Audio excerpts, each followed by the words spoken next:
그래? 지금 국민의힘에서 하나 또 지적을 하는 것은 이재명 대표가 계속 헌법재판소에 신속한 심리를 요청을 하고 있잖아요. 뭐 어제는 뭐 민주당에서 2달 안에 뭐 결론 나야 된다 뭐 이런 얘기까지 했던 것 같은데, 반면 국민의힘에서는 이재명 대표 그렇게 할 거면은 본인 재판이나 좀 신속하게 받아라 이런 논리예요. 근데 들어보니까 이게 소송 기록 통지서라는 것가 전달이 돼야지 뭐 항소심 재판이 좀 그렇습니다. 진행이 되는 것 같은데, 그때부터 20일 내에 항소 이유서를 제출하고 이제 진행이 예. 되죠. 그럼 그게 아직도 이재명 대표에게 전달이 안 되면 모르겠습니다. 지금 예. 여당이 뭐 저렇게 탄원서도 놓고 결의문도 내고 하는 거 보면 전달이 안 됐기 때문에 그랬겠죠. 예. 근데 자세히 생각해 보십시오. 저희 선거법 위반 1심 판결 선고된 게 12월 15일입니다. 오늘 11월 15일. 네. 오늘 12월 17일. 예. 벌써 한 달이 지났어요. 석 달 내에 끝나야 되는데 벌써 한 달이 지났습니다. 예. 여기서 오늘 받는다고 해도 20일까지 항소 이유서를 쓸 수가 있어요. 네. 그러면 한 달이 2달이 거진 다 가죠. 그러네요. 2달 반 이상 갑니다. 예. 그리고 판결 선고 전에 최소한 2주, 많게는 한 달 후에 결심하고 선고가 되잖아요. 예. 그러면 재판 언제 하죠? 뭐 한 번 정도 할까 말까? 이거는 무지하게 늘어지는 거예요. 근데 아직도 이걸 안 받고 있다? 네. 그러니까 이미 633은 깨졌다라고 보여주고 있죠. 그러니까 제가 자꾸 저 침대 축구 하지 말라고 하는데, 예. 자기가 할 걸 하면서 남한테 뭐라고 요구를 해야지. 또 더군다나 뭐 저 대북 송금 사건에 대해서는 뭐 법관 기피 신청까지 했다며요. 네. 이런 것들이 쌓여가지고 야당 혹은 이재명 대표가 언행에 일치하지 않는다라고 국민들이 계속 생각을 하실 겁니다. 네. 이건 정말 미련한 짓을 한 거예요. 대북 송금 사건 아직 저 재판 준비 기일만 계속 하고 있지 들어가지도 않았습니다. 아직 본 소송이 시작이 안 됐어요? 안 됐어요. 6개월 기소한 지 6개월 넘었는데 예. 이거 헌재 끝날 때까지 1심 판결 날까요? 안 납니다. 네. 근데 왜 이렇게 그 법관 기피 신청을 해가지고 이것도 저 늘리려고 한다는 그런 의심을 받습니까? 근데 이게 또 이런 상황에서 전 이것도 좀 이해가 안 가는 게, 위증교사 2심 사건은 고법 형사사무부에 배당이 됐거든요. 위증교사 1심 같은 경우는 본인이 무죄를 받았잖아요. 그럼 그런 사건에 대해서는 절차를 진행을 하고 유죄받은 건 진행 안 하고 이런 건가요? 그것도 뒤집힐 가능성이 예. 있기 때문에 네. 아니, 모든 위험 요소는 뭐 고사리고 만사 있다. 불허튼튼이고, 예. 그다음에 이거 뭐 저 법률위원회라든가 혹은 그 담당하는 변호인들이 굉장히 뭐 미리 짐작을 하고 위험 요소 제거한다고 이렇게 하는 것 같은데, 네. 국민들이 다 지켜보고 계시죠. 지금 뭐 시간 싸움이다라는 얘기까지 나오는데, 이게 또 그래도 일국의 차기 대권의 향방이 헌법재판소와 법원 혹은 대법원이라는 양대 사법기관의 결정에 따라 휘청휘청한다는 거. 네. 이게 지금 저 민주주의를 하고 있다는 나라가 맞습니까 이게? 그저 사법 절차에는 최대한 성실히 임하고, 예. 더군다나 무죄라며요 자기들. 네. 무죄라면 빨리빨리 진행을 해가지고 2심에서도 무죄를 받아야지. 예.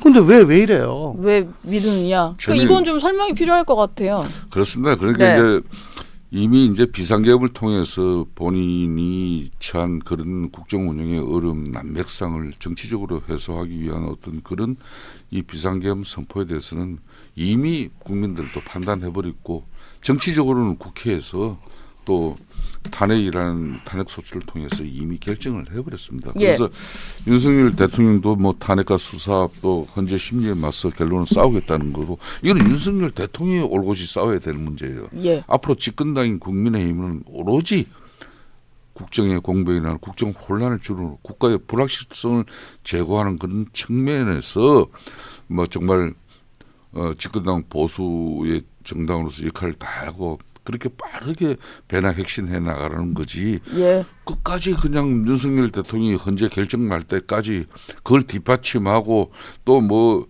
야권의 집회 시위에 그게 맞서는 뭐 우리는 또 태극 집회 시위를 같이 맞불렀고 이런 식으로 대응하면 우리가 안 되는 거거든요. 네. 제가 우리들부터의 반성 전제하에 하는 얘기입니다. 예. 지금 현재 민주당 이재명 대표의 지금 민주당이 과연 집단 지성이 작동해가지고 자 또다시 이렇게 제왕적 대통령 권력을 만들어서 네. 그렇게 자신들만이 항요하면서 또 적폐청산이 뭐 이런 정치 보복 그 지금 현재 프로그램 작성할 게 아니라 자기네들도 이제 자성의 목소리 그러니까 자정의 어떤 지성이 작동이 돼야 되는데 전혀 그럴 기미가 보이지가 않아요. 네. 그러니까 연불보다는 지금 제밥에 눈이 먼 그런 집단입니다. 네. 저는 그런 측면에서 지금 좀 전에 조홍천 의원님께서 지적했습니다마는 공직선거법 같은 경우도 이게 이미 1심에서 그냥 그 중한 그 선고가 이제 났으면은 선고를 받았죠. 항소심 재판부가 이미 결정이 됐고 부장 판사도 결정이 됐잖아요. 네. 그러면 항소심 재판 일정을 가져가기 위한 재판 일정 안내도 그것도 제대로 수령 안 해요. 네. 변호사 선임통보도 안 해요. 그럼 마냥 재판을 지연시키고 있는 이 행위는 예. 누굴 위한 행위인가? 네. 이런 걸 이제 생각을 해야 되는 거죠. 이런 걸 국민들께서 잘못 잡아야 됩니다. 분명히 우리 국민의힘은 윤석열 대통령께서 뭐 일방적으로 독단적으로 판단한 비상계엄 이건 잘못된 겁니다. 저희들이 생각할 때. 예. 근데 지금 대통령께서도 출석 요구 하는데 불응하고 또 어저께 출석 요구서를 전달이 안 전달을 되고 있다. 했는데 안 받잖아요. 그런 행위하면 맞지 않죠. 이게 네. 그러니까 지금 계속 지금 몇 년째 지금 이게 반복되고 있습니다. 이재명 대표 잘못하면은 윤석열 대통령이 더 이상으로 잘못해서 덮이고 예. 그런 거 윤석열 대통령이 잘못하는데 윤석열 대통령이 잘못하는데 이재명 대표가 더 잘못해서 덮이고 서로가 서로를 덮어주는 정말 지긋지긋한 적대적 공생관계 이제 좀 안 보나 싶었는데 예. 이제 둘 다 침대 축구를 하고 있어요.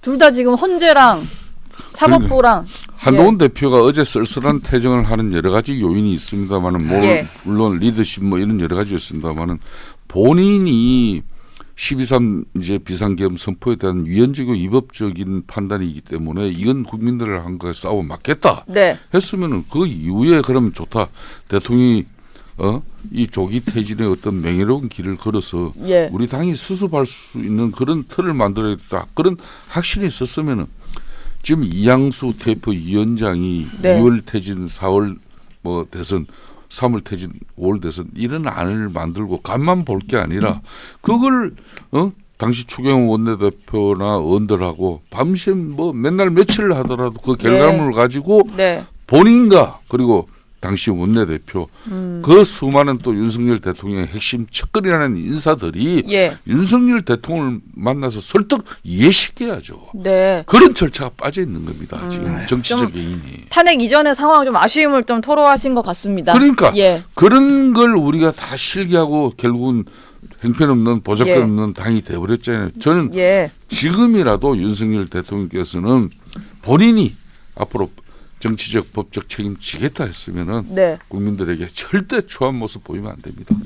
그래야 이재명 대표 중심의 그동안 국정 운영 방해 여기에 윤석열 대통령이 그나마 네. 비상계엄의 당위성 정당성을 일부 주장하는 게 맞아 떨어지려면은 그렇게 해결되는 거예요. 피해서는 안 된다.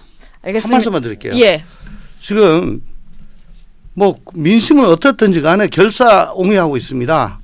윤석열 대통령과 이재명 대표를 양당이 저는 정말 탄핵을 당해야 될 대상은 기성 정치권이라고 생각합니다. 예. 국민 여러분 제발 지금 현재 정치권에 대해서 탄핵해 주십시오.